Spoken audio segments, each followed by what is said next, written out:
First on four, with men gaining custody of their children in only 7% of cases, Bob Geldof puts forward his own controversial case for increasing fathers' rights. The programme contains some strong language.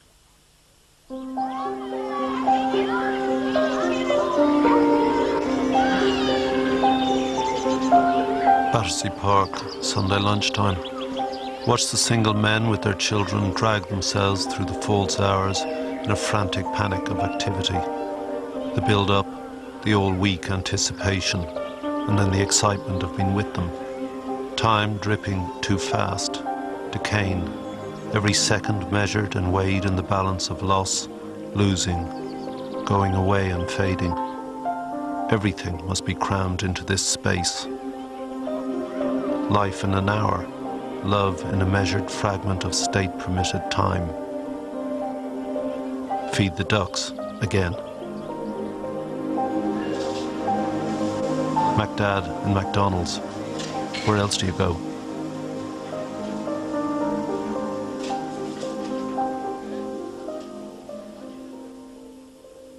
When my wife left me almost 10 years ago now, I was bereft.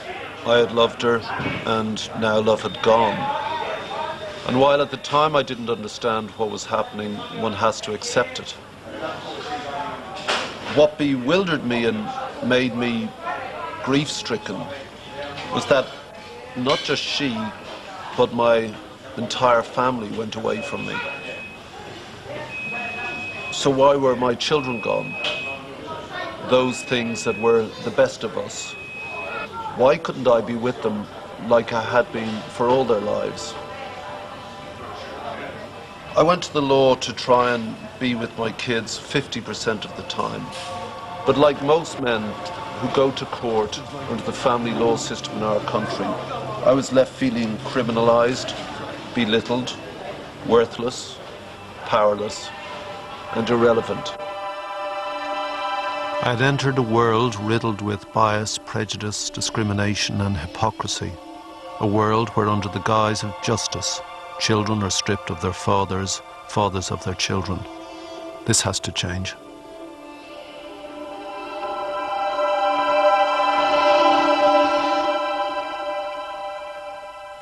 Going into the court, literally opening the door, a well-meaning clerk passed me by and he tapped me on the shoulder. He said, "Good luck, Bob."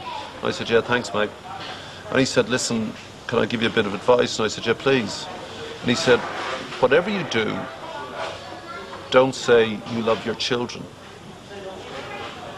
I was taken aback. That was the sole defense I had, if defense is the correct word. And I said, "Why not?" And he said, "Well, the court think it's extreme if a man articulates his love for his child."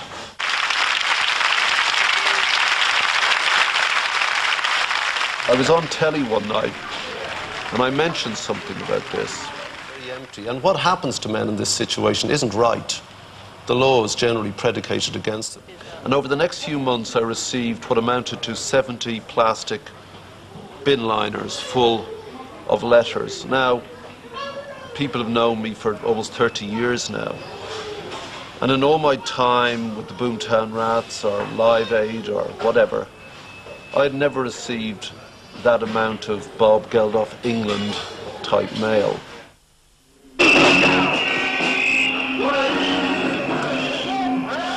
I had no idea there were so many of us out there destroyed by this system.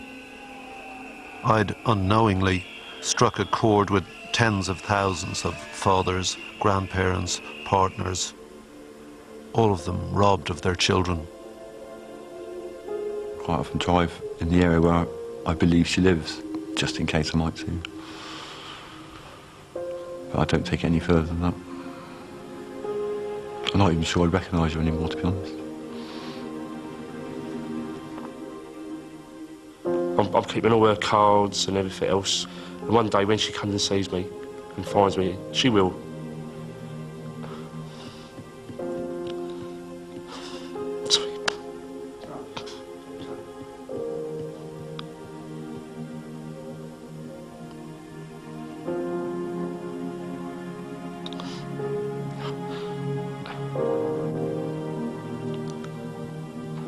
I'm going to say, yeah. That's what I've done for you. The one thing that I couldn't buy is hearing my granddaughter say, "I love you, Nan." Couldn't buy it. And it's dreadful, it really is dreadful. But it's the double pain. It's the pain of my son, and it's my granddaughter's pain, and it's our pain. And the whole thing is just pain and hurt. And all the mixed emotions that you go through. It is dreadful, it really is. Every year, what the government calls only 15,000 cases go to the family courts. In just 7% of those cases are men allowed to live with their children. The courts reduce the rest of them to Sunday fathers, dads who can only visit their kids at weekends. And they're the lucky ones. 4 out of 10 fathers lose touch with their children forever. What's going on? Why are we allowing this state-sponsored child abuse? I can't stand all this unnecessary pain.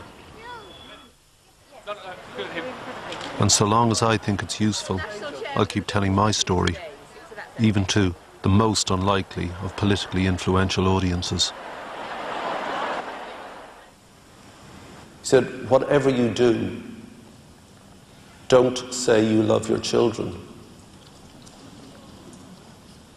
The courts think it unhealthily extreme if a man articulates his love for his children. This stuff is important to all of us. 1 in 4 of all children now live in one-parent homes. Educational standard amongst children of divorced couples are at an all-time low. Children who grow up without fathers are 5 times more likely to be unemployed and 3 times as likely to get involved in crime. 80% of all social housing is for single-parent families, and family breakdown costs the taxpayer at least £15 billion per year. These are the social and economic values of fatherhood. The emotional value is beyond calculation. I'm not a TV presenter, I'm not a journalist, I'm certainly no legal expert. And family law is not my field of expertise, but it is certainly my field of experience. We've all had enough. Fathers take to the streets, they climb cranes and resort to ever more extraordinary means to bring attention to their plight. Even the Prime Minister and Buckingham Palace were targeted. The frustration boils over, and membership of the many support and campaign groups is growing by the day. Why are you doing it? I do it because of a fundamental motivation out of the injustice of my experience at the hands of the family courts, and I'm doing it for my 2 children. I saw all these thoroughly decent, nice guys, love pouring out of them for their children. They'd quite clearly done nothing wrong, and they'd got involved in this surreal court system, out of which there seemed to be no escape. The injustice is so vile and so contrary to the best interests of the children, which the law suggests that it's supposed to serve, that you just have got to do something about it. It's so unfair what happens to thoroughly decent people that you can't actually stop till the job's done. The root of all this pain, this destruction of the soul, lies in a system hidden behind the high walls of the family courts, which decides the fate of our children. Perversely, in a democratic society, these courts operate in total secrecy. There is no way for us to find out how judges make their decisions. I do think we ought to know what's going on. That is one of my hobby horses. I think the family court is far too secret. But it seems to be this absolute reactionary force, the family courts. Not one will speak to us. Not one will speak to us. Not one. We've asked them all. Not a single member, not out of the services, social services, not out of the experts, not one. This is a nonsense.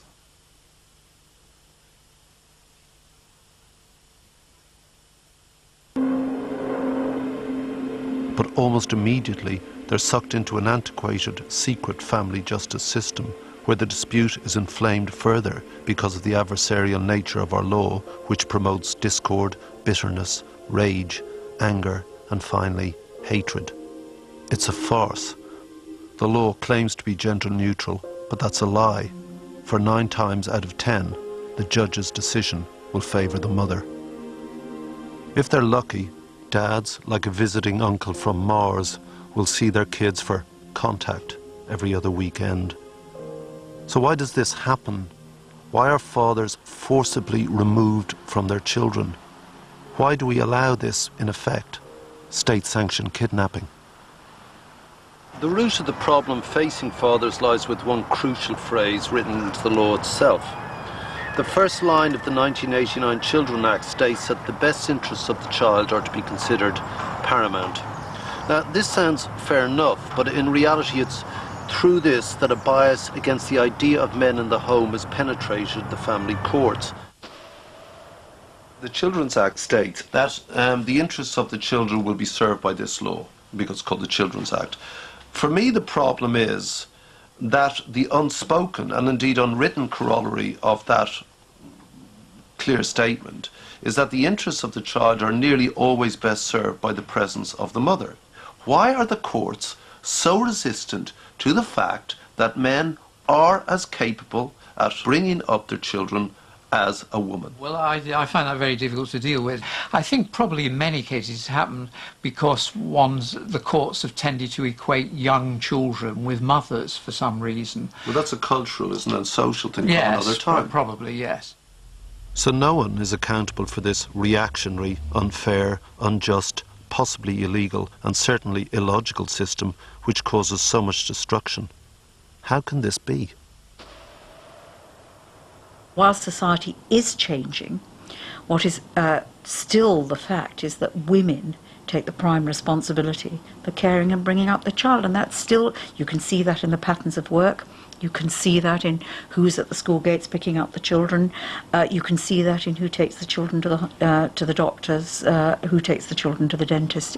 When it comes to separation and divorce and determining the residence for a child, interesting enough, if you actually look at the stats, you'll probably dispute this one, but the reality is that women on the whole, more women tend to apply for residence orders, more men tend to apply for contact orders.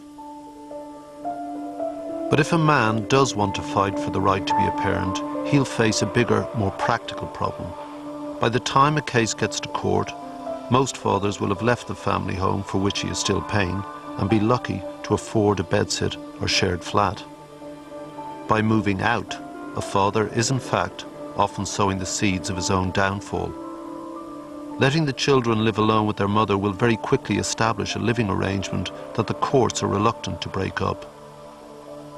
When you're in a conflict situation and a judge has to determine the residence of the child, the judge, in looking at the interest of the child, would look for stability. So if the child is already living with a mum... What's his idea of stability? Well, if the child is already living with the mum, the judge may well decide that that's in the best interest of the child to continue. But that's wrong. Well, that may be your view. No, now, how do we tackle that? view. Hang on. How do we tackle that? By speeding up the court processes and by trying to get mediation and conciliation in at an earlier stage. But why has this clearly failed, decrepit system been allowed to continue for so long, reinforcing the worst prejudices and injustices? It currently takes so long for cases to reach court that judges are even more unwilling to upset the living patterns, which is almost always that the child will be living with its mother. The status quo almost always happens simply because of the delay in getting to court. Yes. So the court itself imposes a status quo. So it's catch-22. This is one of the criticisms that judges have of the system. Delay. And it is outrageous. And it takes a year, sometimes longer, for the case to come before the court. Now, that is wrong. I mean, take, for example, the requirement to have a welfare officer's report. The government target is 12 weeks. Now, that's 3 months before you get a report. In fact, it seldom takes 3 months. It usually takes 4 or 5 months. Can you just think? 20 weeks waiting for a report. Once you've set foot outside that former family home, suddenly rights close like doors behind you, and what you thought was a sensible or reasonable or fair move for the children suddenly becomes something that is just pushing you further and further and further. Going through this secret criminalising system is a vile and frightening experience for all concerned. Men are left feeling worthless, belittled, impoverished and embittered. And despite the exhortations of the law, the interests of the child are usually forgotten by the system in the heat of a state-engendered hatred. Nobody's explained this one to me. We're supposed to be acting in the child's best interest, yet we spend tens of thousands of pounds. We inevitably wind up selling the family a home to pay legal fees, to fight it out in court over the children. How is that in the child's best interest? Who wins? Does mum win? No. Does dad win? No. That's a very strong Does a point. child win? No. Who wins? There's only one type of person wins. That's the legal But industry. that's a consequence. Why does that happen? It's a consequence of having an unclear law. What judges decide in 93% of all cases that come before them is that the children should live with mum and see dad in a few hours of state-sanctioned time on prescribed days, as though they were an occasional visiting uncle made strange by distance and uncomfortable by unfamiliarity. What happened to me was that not only is the time not enough, but that time is you're controlling the knowledge that they are going away from you in 30 seconds, 29, 25, 26. It's not that, wow, I've got an hour with them. It's that I've only got an hour You've only left. got I've the hour. And it's the dripping, the slow, corrosive drip of state-appointed time. And it's the fixed time as well that's really upsetting. One father lived just one street away from the mother, and he saw the mother walking down the street with this little girl, and so she ran to him saying, "Daddy, Daddy, Daddy," and the mother literally pulled the child away from her father in the middle of the street. And that's happened on a number of occasions. Clients tell me this is what's happened, and it's with the child so traumatised, distressed, almost being dragged away from their father, and literally because it's like it's not your contact time. You go to cafes and you look across and you see the man sitting there in the corner with the two kids in the Wimpy bar or whatever, and you can just tell that that's that poor sod who's seeing his kids for the weekend and he's got to take them out somewhere and he's got to make them happy. And that is the trouble when you're in that situation. You're trying so hard to make them happy that it often doesn't work. You know, you just having the kids and trying to make them happy and trying to give them all the things to do. Sometimes they just want to sit and watch the telly. They and I hate having to cram 2 weeks' worth of time into one weekend. I'm absolutely exhausted at the end of it. In many cases, this so-called contact, this disgraceful notion and impertinent language of access between father and child will not involve an overnight stay. After their day out with dad, he's expected to get the children back to the mother's home in time for dinner. The terror of being that 5 minutes late can often mean a lawyer's letter chastising your parenting and threatening further withdrawal of your child. Not only is this heartbreaking, but more importantly, it causes immediate, long-term psychological damage to their children. The evening rituals are really very important emotionally, and being able to participate in getting the child bathed and reading them stories and snuggling them to sleep in bed, those are really precious moments for a parent and for a child. They're part of the crucial glue that keeps those relationships going. And if you cut a parent out of those really precious moments, you diminish the opportunities to have a rich, deep, warm relationship. This is the thing specifically that almost drove me, properly insane. The smell of my children in the house, tucking them up, going in to just make sure they're all right, kissing them goodnight, bathing, the bedtime story, the cuddles, the hot chocolate. That really almost drove me insane, that had just gone like that. Easter, I remember him staying overnight, and for the first time I tucked him into bed, and this, that, and it was pitiful, really. It really was. I had nothing, I tucked him into bed, and they went off to sleep, and I just sat there and watched them all night. I just watched them asleep. You know, I hadn't seen this for 6 months. I hadn't been in this part of their life for 6 months, tucking them up into bed and sleep. I mean, my son was 10 by then, but my daughter was only 6. And it was, I just remember sitting there in this squalid little bedsit, looking at them and thinking, wow. The whole issue of how much contact fathers have with their children is bound up with this issue of their intimacy with the children and their keeping in touch as the children grow up. We've looked at a very large sample of families, around 10,000 families, in which we looked at mothers' reports of how well their children were doing after separation. And essentially the story was exactly the same, that the children who saw more of their fathers, who had frequent and regular contact with their fathers, who felt close and involved with their fathers, were doing much better in terms of adjustment. I mean, there's a completely clear, unequivocal pattern of results.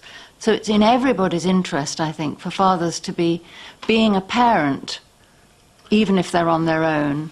What's important is the continuation of the relationship and preserving that stability. So if that is the norm for those children, moving between their dads, they're home with their dad, they're home with their mum, that is as stable psychologically for them as any other domestic device. Well, and it doesn't have to have been the norm for the children. What's important is that the norm was that they had relationships with both parents. And it's preserving those relationships that's important. And I would argue that that's an issue of children's rights. The more family that a child's got in their lives, the more family they see, and the more you tell that child, oh, you're wonderful, what a beautiful girl, what a handsome little boy, how clever you are, you're going to be top of the class. The more you tell a child that, they will grow and have confidence and they'll feel stable and they'll grow up being a better person for that. The harm that this outdated, defunct family law causes to children, their fathers, and the extended families cannot be underestimated. Fractured families, scarred children, distraught grandparents. What have we become? We allowed this system to continue when we know the damage that it's doing. It breaks our hearts, destroys our children, it's ruinous for society, it makes the culture vulgar and perverse. It costs a fortune, and it flies in the face of everything we know as humans, that children love both of their parents, and in turn, both of their parents love them. Life is empty and quiet. And all those times when you go, God, just give me an afternoon, breathing space, which most parents know.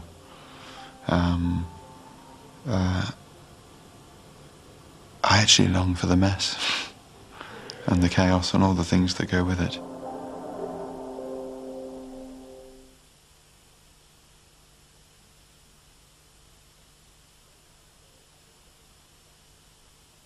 The family justice system at its best will transform ordinary fathers into visiting MacDads. But at its worst, the system and those who run it will cut the ordinary father out of family life entirely.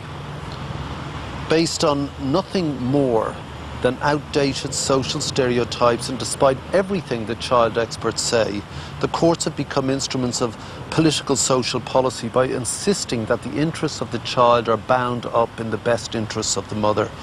So if you're a man, why have children if they're going to be taken from you upon separation? Why get married if for the rest of your life you become not much more than a wage slave, simply in order to see your child a few minutes a year? I suspect that if the law were as tilted towards men as it is now to women, we would behave in the same way.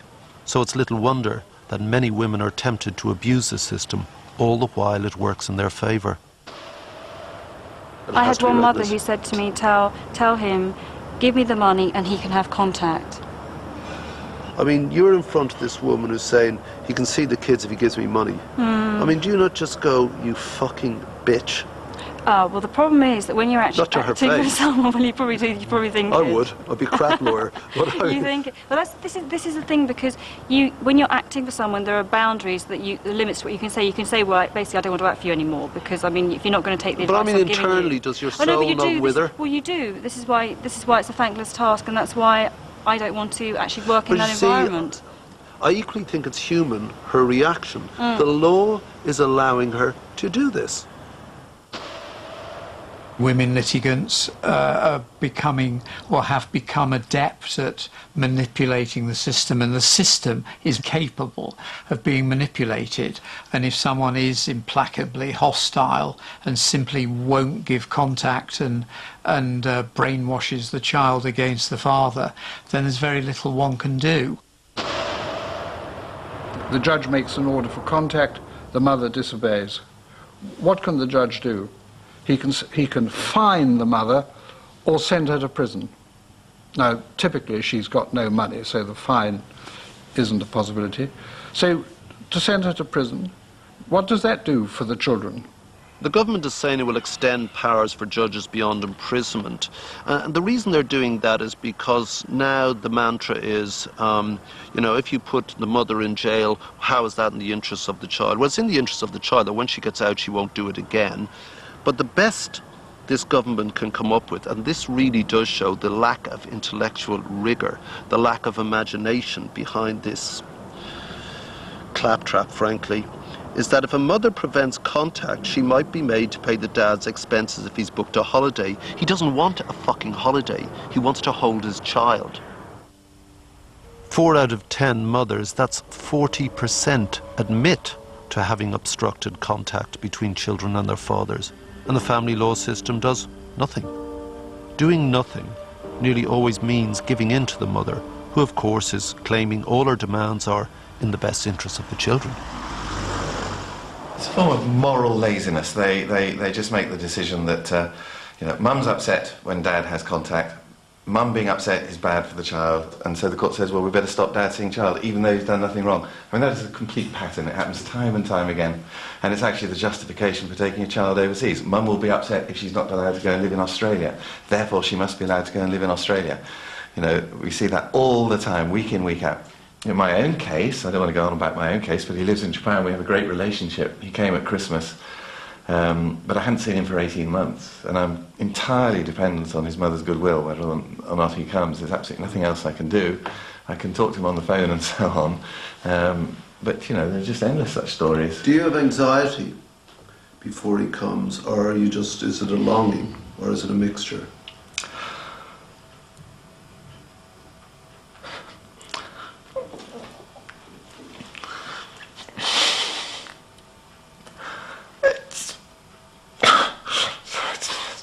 Actually, very hard to describe, actually.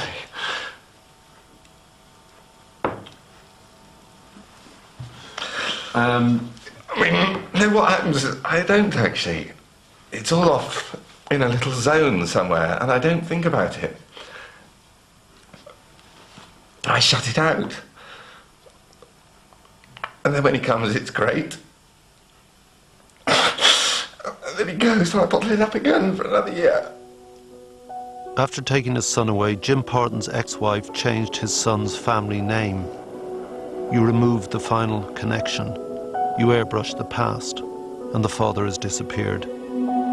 It's relatively easy for a mother to change their child's surname, and there's little a father can do in this situation. It's futile to turn to the law, as the law clearly does not protect men, as our first woman law lord, Dame Brenda Hale, made very clear recently.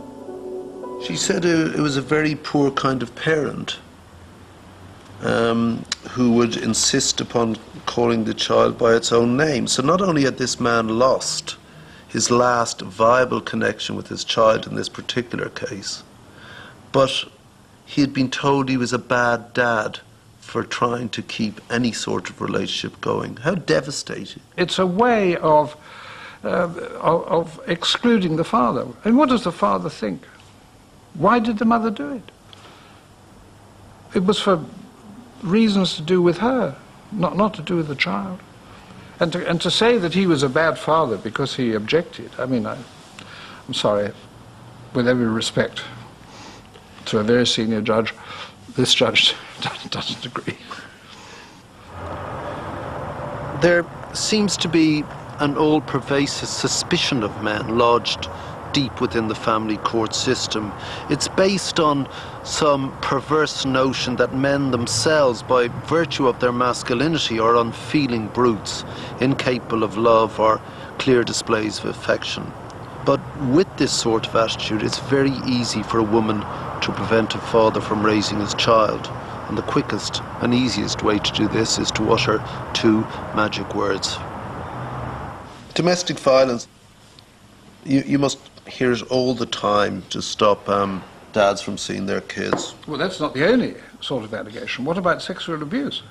It's very easy for the mother to say, and very difficult for the father to disprove. The whole apparatus of the system, based on nothing more than flagrant prejudice and clear discrimination and bias, can bear down so strongly on a father that he will start to view his every action with doubt. Normal, day-to-day behaviour of a loving father becomes sinister and threatening. I felt very nervous when I slept with my little 4-year-old when she came over and spent the night, and she insisted on spending the night. And I thought, all hell's going to break loose now, because she slept with us till the age of 3. People viewing this may have a view on that. That's how we brought her up. So when she said, I want to go home with Dad, she just got into bed, which is my bed, that big empty thing, that desert that I seem to occupy these days. And I was so panicky, and I really mean panicky, like, you know, like going like this, and maybe I shouldn't sleep there. And she said, come on, Dad. And I was just afraid that she'd go back and the other side would say, knowingly, you know, because she knows and use that against me. Yeah, it's not something I would recommend to a client. There is a potential difficulty if a man who has recently separated from his partner, wife, whoever, and has his 4 or 5-year-old child in the bed with him. But isn't that sad? Maybe.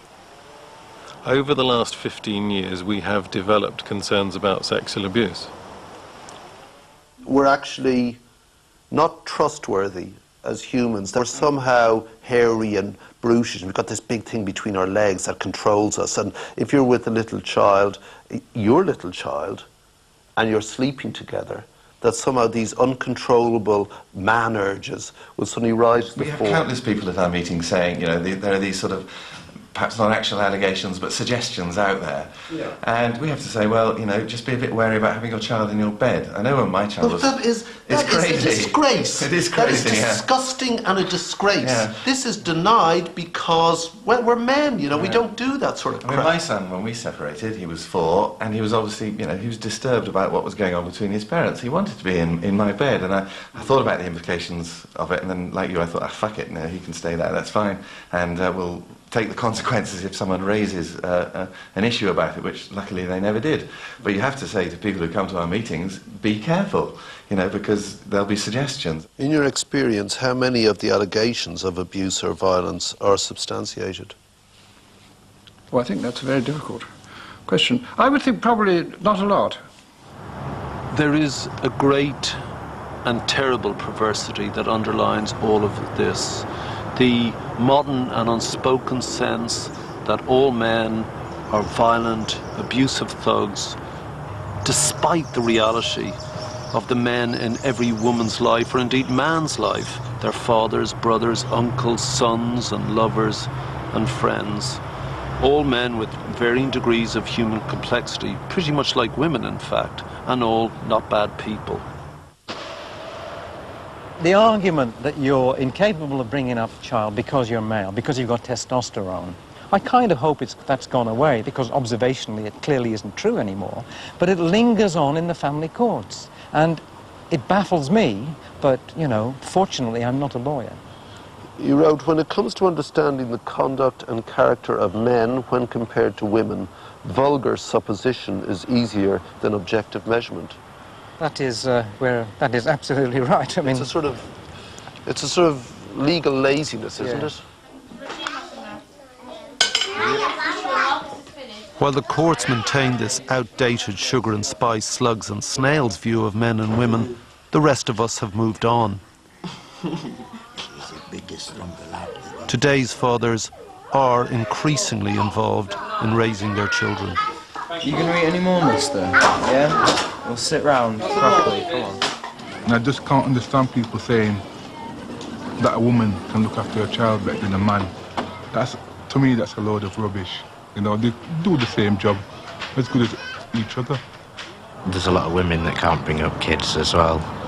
It's not a sex-specific thing. It's a cultural thing. This antiquated, prejudiced, biased, discriminatory law must catch up with us. It must redress the balance and reflect the way that men and women choose to live now, how we wish to bring up children together, but perhaps in a different way. The family courts, with all their inefficiencies, have caused thousands of children such damage, fathers such stress, such turmoil, that more and more men are simply giving up. The system is so stacked against them that fewer and fewer have the energy to even get to court in the first place. Why don't more men go into the court? Well, because you know you're going to lose, so there's no point. I mean, if... And the solicitors tell you that, don't they? They do indeed. And, you know, I mean, last week my car radio was stolen. Did I report it to the police? What would be the point, you know? The police aren't going to get my radio back, so I don't bother. In the same way, I don't bother to go to court if there's some difficulty over my contact because I'm stuffed in here. What's the point? And so I'm not part of that 10% who go to court, if you like, on a big issue like that. What the Prime Minister says, because he's advised to say it, is that, well, look, it isn't as big a problem as it appears because the majority of men don't go to courts to challenge this. People settle it. Well, I mean, this assumes that men on separation say, you're getting the kids? Fine, great, best of luck, love, I won't see my kids get... What? I would suggest the truth behind the figures is that most guys are not very happy seeing the most cherished things in their entire existence once a fortnight. No, they're not. And the majority will say that the time they have them is never enough. Every step of the way, you are emasculated, eviscerated, impediments put in your way, stopped, played with, manipulated, shit upon, treated with contempt, treated with derision, made to shut up, made to feel like an animal and a brute, never allowed to express the thing they say you don't have in the first place, your love for your child. When is this going to stop? All of it is ludicrous fucking terminology for something that should actually just be about two people looking after their children. And don't keep me away from them, because they don't deserve that. And actually, nor do I. I've done nothing wrong. And most of us haven't done anything wrong.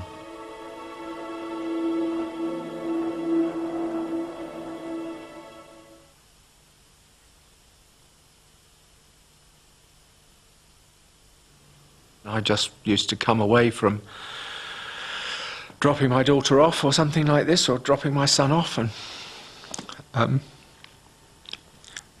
pull into a gateway and bawl my bloody eyes out. And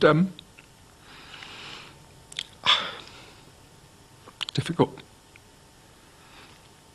Really is. I've had lots of days just sitting at the kitchen table with a can of beer crying for hours on end.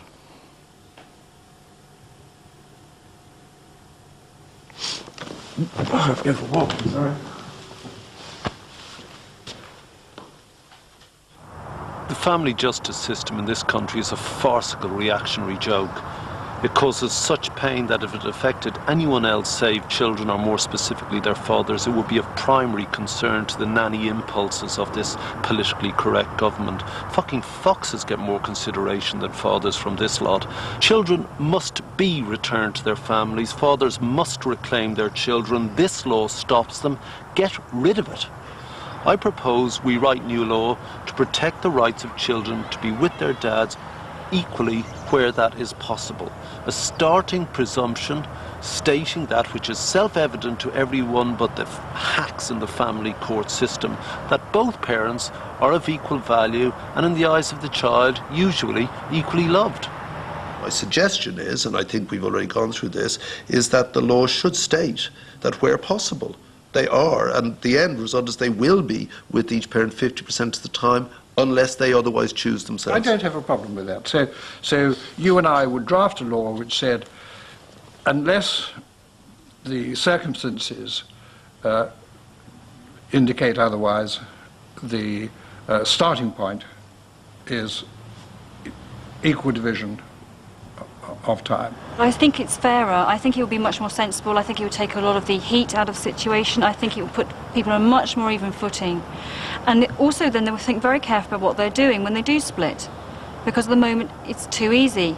And the trauma that's caused by the current system is just appalling. I think it would help enormously.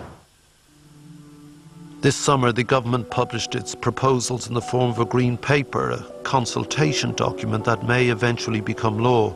There are plans to encourage mediation, speed up the court process and provide contact centres.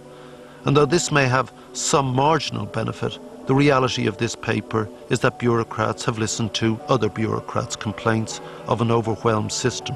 As ever, people have been ignored.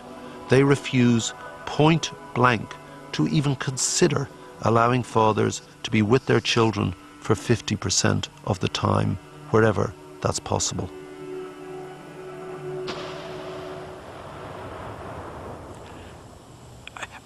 We're absolutely clear that the current system is not working anywhere like adequately enough. We are not saying things are fine. This is why we're setting out what we think is a radical process of change. But it doesn't do that one thing. It doesn't say, and it needs to be said, upon separation the children will be with both parents equally 50% of the time where possible. Nothing wrong with that at all. What we don't want to do, though, is to say that that's what everybody should be doing. Why the hell should the state be saying every child should be spending 50% of its time with one parent and 50% of another? I don't expect that to happen. I expect it to happen extremely rarely. It's neutralising the negotiating position. It is, yes, and it's the backstop. You see, my problem with this is that you're putting people in the state's maw for the rest of their life. You're putting them in the system like criminals. And everything we've talked about are systems of the state. You know, there's this, then you have to report to judges who can then call you in and have you referred, and then there's welfare officers and mediators examining you to find you wired, that sort of person. It's very Orwellian. And the endless interference because you've just broken up with your missus. Fuck off. Get out of my life. You know, that's it.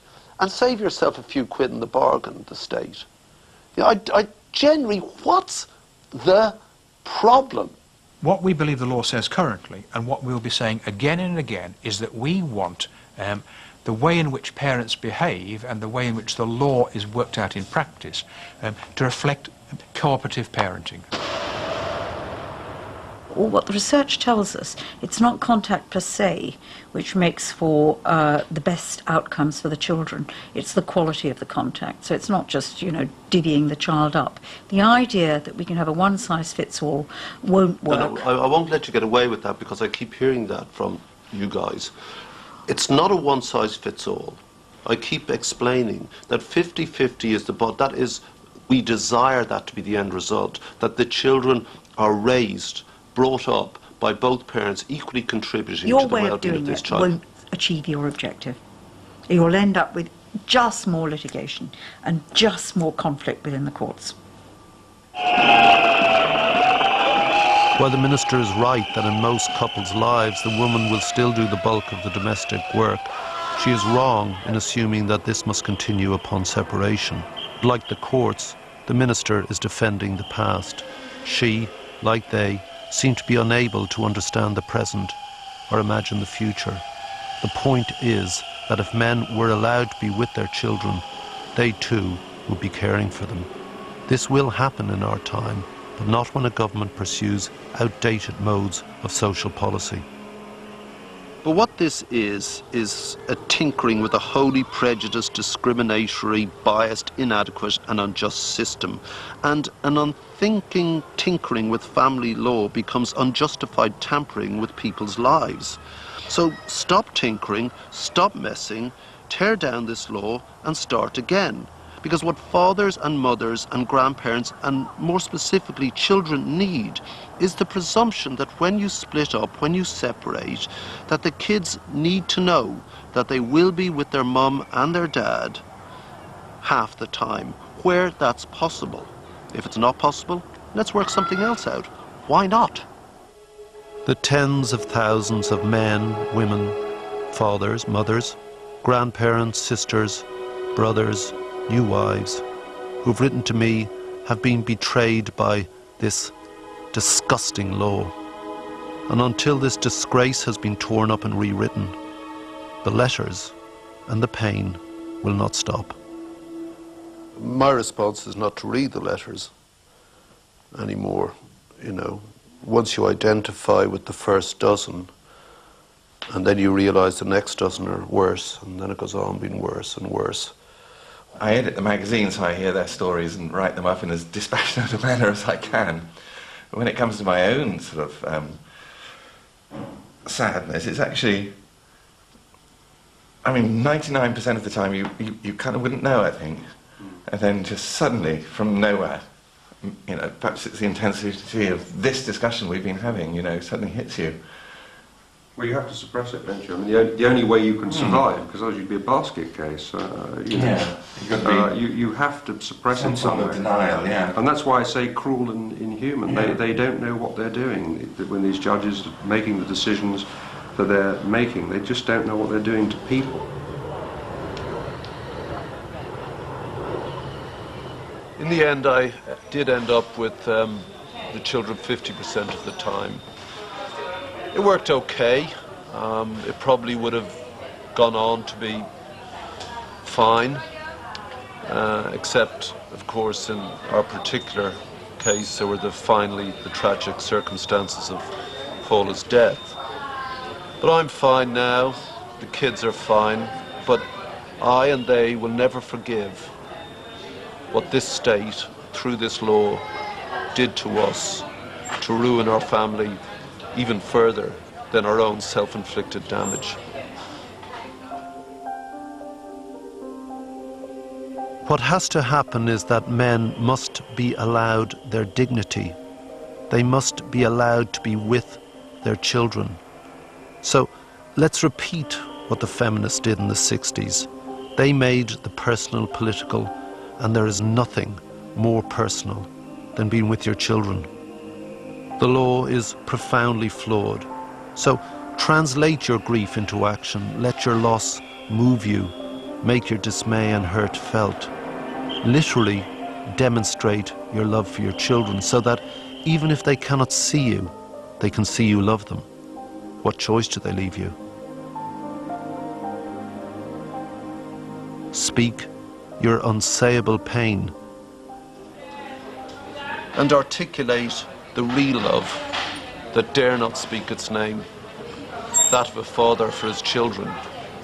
And no law should stand that serves to stifle this.